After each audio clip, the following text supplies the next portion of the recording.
things I do.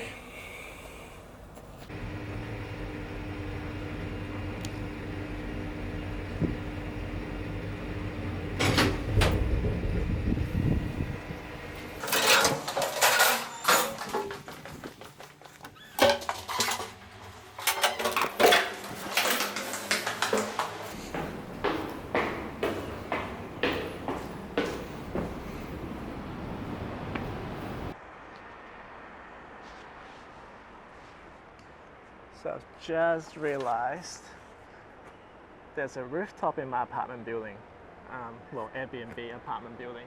So I'm going to do a lot of my filming up here, just because the lighting's a lot better compared to the room, because it's ground floor, it's blocked by all the other apartments, so you get no light, well, no great light. So let's talk about this guy. This is my Peak Design everyday backpack, the 20-liter one. I bought this because of this trip. Previously I had a Crumpler bag. For those who are not from Australia, Crumpler is Australia bag maker, and they do great bags. But that was just a bit too big, and I wanted something much smaller and more functional. I love this backpack. I've mentioned this before. This is my favorite backpack so far. And I've never had anything that's as good as this in terms of a backpack. This is great travel backpack. If you're a professional photographer who do more commercial jobs where you've got maybe 3-4 different lenses, 2 bodies, a whole bunch of stuff, this is not the backpack for it. It's not the biggest backpack. It's also not the most protected backpack. So if you've got, $20,000-$30,000 of gear in your bag, you'll want something like a think tank or something like a Pelican case. That, if I was in that situation, that's what I'll use. Obviously, that's too heavy for on location, especially for me where I'm shooting by myself. There's no assistant. If I have assistant, I don't care how heavy my bag is. I used to be assistant, so it's fine, kind of rite of passage. So I'm not gonna really, I'm not gonna talk about the feature, so to speak. I've had this backpack for just over a month, and I've used it every single day. Well, the last 4 weeks I've been shooting non-stop. And I also figured out how to use it the most efficient way so far. What I do have in the bag, okay, don't open this bag standing up like this because things will fall out. This bag is designed to be used horizontally. So one strap on your back or on the table, just make sure you open it this way. I mean, that's common sense. The only reason I did that was for the shot, but that's fine. 5D Mark III with a 2470 f2.8. The middle divider, it goes all the way through, so I can get my camera on both sides, but I never do that. I always go this side, because if I have one strap on my back, this is how my hand would reach in, and it grips right there. I can just pull it out like this. All right. On the bottom is a 100mm macro, a little pouch for my flash triggers. I'm used to things being snug in my camera bag. There's a lot of empty space, and if you don't stuff it with something soft, what's going to happen is your lens or your camera is going to rattle around in there, and movement is a way bigger killer of equipment than impact. That's why with Pelican cases and most camera bags, you've decided that you can custom fit each thing, and that's why foam is so great. But there's always going to be compromises. There's no one perfect piece of gear. So in this case, I've stuffed the little spaces with accessories and filters on the other side, which I'll now show you. So learning from my previous mistake, I am going to open this like so. Oh, also, I forgot to talk about the pouches. So in here is a little compartment. I've got batteries. That's all I've got on this side. So let's talk about the main compartment. So here you see the other end of my camera and lens. I've got my polarizer, variable ND, marked on both sides. Anything to make your life easier, just label everything. if you do food photography or interior, never leave without this. This is the best thing ever, and I'll talk about it another time. So on the top section, which is accessible from both the top here and the side, is one speed light, and this is like flash accessory. So it's got my umbrella mount and a couple of clamps for clamping silk onto windows and curtains. The zips are great. So okay, let's just I know I said I won't talk about features, but I kind of want to because it's exciting. You've got zip on top and bottom. So I rarely use the bottom one, but let's say, because I know my filters are here, I could just flip my back up, open this end, and then grab my filters. It's just easier than going all the way through. This bag, it just opens up so much, it's really good. Not just what you can carry inside, but the external carry. So I've showed you what's in the bag. I'll now show you what I carry outside of the bag. One three-legged thing. This is the Equinox Albert. So this is a larger tripod. It's amazing. It's less than 2 kilo. It folds down to 40 centimeters. I don't know what that is in inches. You can Google that yourself. The maximum height is, I believe it's around 180 centimeters, because this thing goes taller than me and I'm 180, which is 5'11", 5'10". Photech soft lighter umbrella. I usually carry this inside the camera bag. I took it out before and I forgot about it. But this is just the sock for the umbrella to soften the light. One Manfrotto nano stand. I lost all the little legs, that's why it's all taped up. And one 5-in-1 reflector. So all that stuff I have on my bag. I have both hands free, and it's amazing. It does get a bit heavy, but that's not the fault of the backpack, is it? There's no weight saving backpack. The backpack itself weighs about 1.2 kilos off the top of my head, but I might be wrong. On the bottom here, you will find your compression straps. To mount the tripod, this is what I do. I'm going to change camera angle. Get your straps out.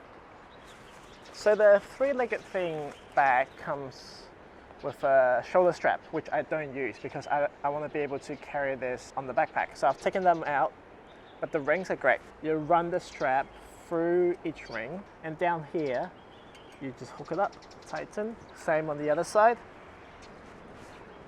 And there you have it. And this stays on. I love having two handles because this gets heavy.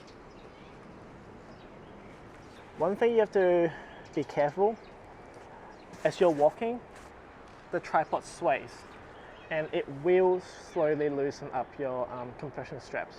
So every now and then, if you feel your tripod hitting your bum, just pull this down, tighten it up a bit. It's not that big of an issue, I find.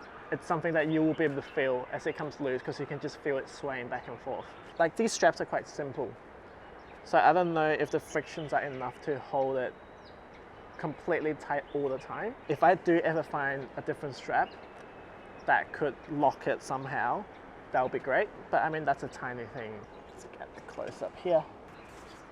So when you first get the backpack, these rings are actually the opposite end. The opening goes inside, so you'll hook it from the outside in. And what I find is, because of the way this tripod bag is, the straps are pulled outwards. So if the ring goes this way, every now and then it could just slip out quite easily. I have swapped the two straps around, and now they both pull out, but away from the opening.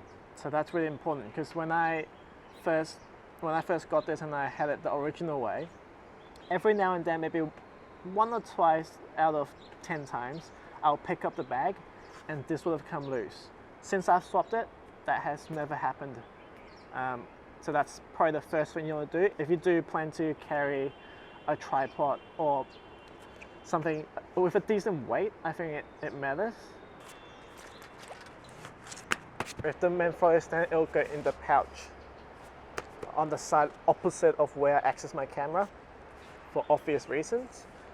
So what you do, get out the compression strap, I'll always have the umbrella closer to my back, because I find that if you put your light stand this way and your umbrella front, sometimes one of the legs of the light stand will poke into your back, and you don't want that. Alright, so it doesn't go very deep, this pocket, which is fine. That's where this comes in handy. So with your Manfrotto stand, or with my Manfrotto stand, find the side, so make sure all of the knobs are properly done up. What I mean is, the ribs or where the screws are all faces the same way. So the handles will be on either side.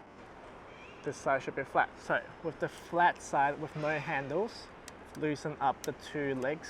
Slide in both legs into there, and the third one hanging out. Get your strap, and the anchoring point is right here at the back where the handle is stitched up. So make sure the opening faces down, and then just same as the bottom, tighten up. And now that's perfectly secure. I've never had issue with this, has never come loose, unlike the one on the bottom, because of the way it is. This is not carrying any weight, it's just holding it in. Be aware when you do this, your light stand umbrella will stick out, so when you walk around, make sure you don't, as long as you're upright, it's fine.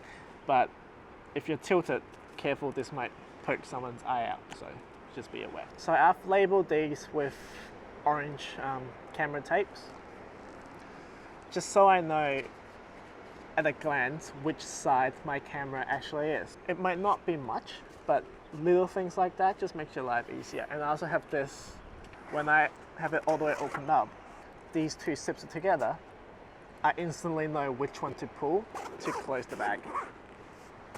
Little things, but just makes it more enjoyable.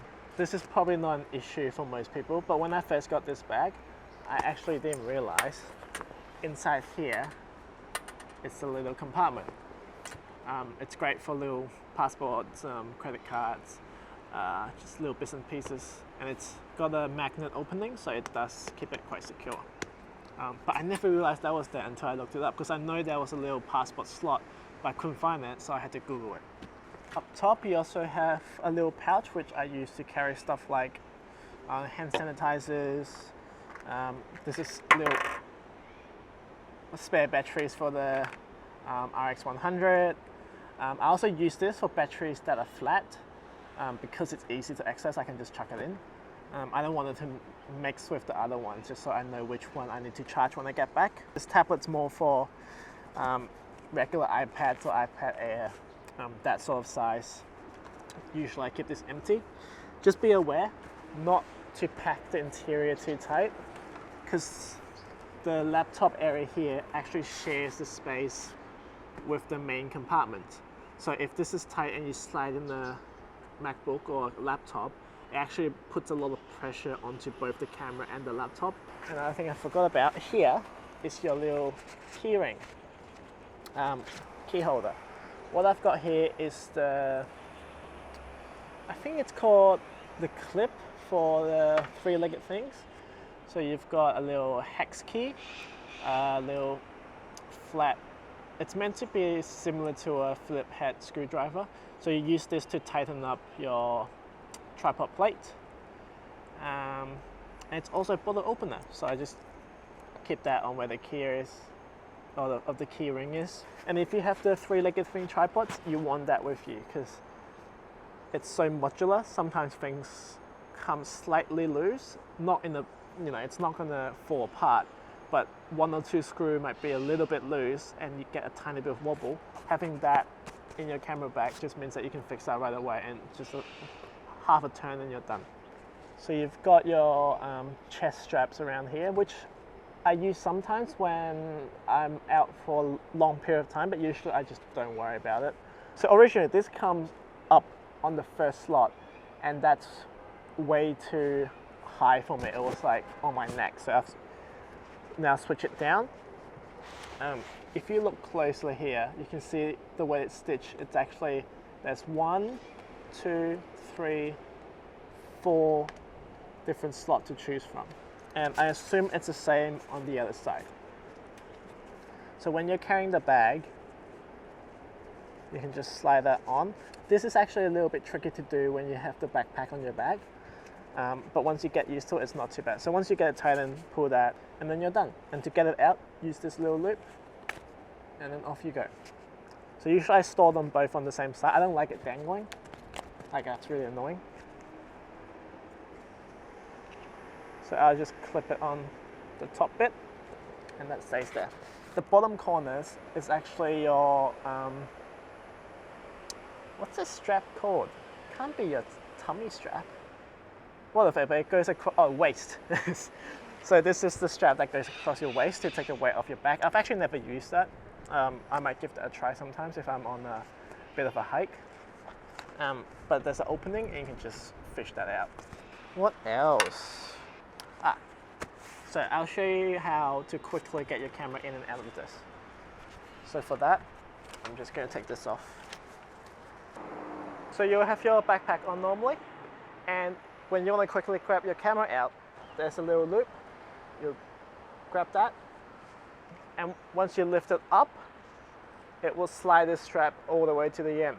You don't have to go all the way, but you know, depending on your height and your build and your arm length, loosen the shoulder, and basically this swings around and it's on a nice low level. So now you can either hold it with the other hand, or sometimes what I'll do, I'll show you my legs. I'll just do that, and then you hold that down and open it up, camera, and then done. And then I'll just leave it hang. If I'm doing a quick shot, you know, just grab that. Never put your lens captures down, you know, that's how you lose it. And then bam, bam, bam, bam, bam, take your shot. Just easily put it back in. Close that. See this strap down here, put your finger through that and then just pull down. Make sure both sides are roughly the same length, and then off to go on another adventure. One thing I did forget, let me show you this. So I find that there's actually different length straps on the backpack. I haven't investigated properly, but some are longer than the others, so you might want to swap them around depending on how you want to use them. I like to loop it through the handle of my reflector carry case. I just do that as a safety precaution, so if it does slip out, it's not going to drop to the ground. Simply go across to the other end, hook that up, wedge it in there. Because of the length of the strap, it's at maximum right now, and it's still not big enough to go across the whole thing. So what I'll do is just, since it's flexible, just push it down a bit. And then once you get to the halfway point, that should be fine. Looks ridiculous, but you know, it's one less thing to carry, and you know, it's such an awkward size that you can't, if you hang this, so the back does come with a little loop. You can hang that if you want to, but it's just swing around, get in the way. This way it's secure. It doesn't increase how wide your bag is. It doesn't make it any taller or shorter. So it's nice and contained, and it doesn't get in the way. Especially if you're traveling and you're on public transport, it's not going to get in the way. In a place like Hong Kong, if you have something that sticks out wider than your shoulder, that's going to get caught in someone's eye. Everyone's on their phone. No one looks at where they're going. So if you're not careful, you're going to have to put your liability insurance to use. I know that at the bottom there's this little loop. I have no idea what that's for. I have a feeling it might have something to do with compression strap, where you can loop it up and down and do a V shape, maybe. I could be wrong. But this is what I've learned over the last month with my gear. So everyone's gear is different, but this bag is so versatile that you'll find a way somehow. You know, you can be very creative about this. And through everyday use, you'll find better and better ways. And I'm sure I'll change this up after a couple of months if I change my gear. So that's my little tips and tricks that I've learned. Presented in a very chaotic way. I know this is not the most well presented tutorial, but I don't know, I get lonely, and it's nice to kind of feel like I'm talking to someone. And I love this bag, and it's just so cool.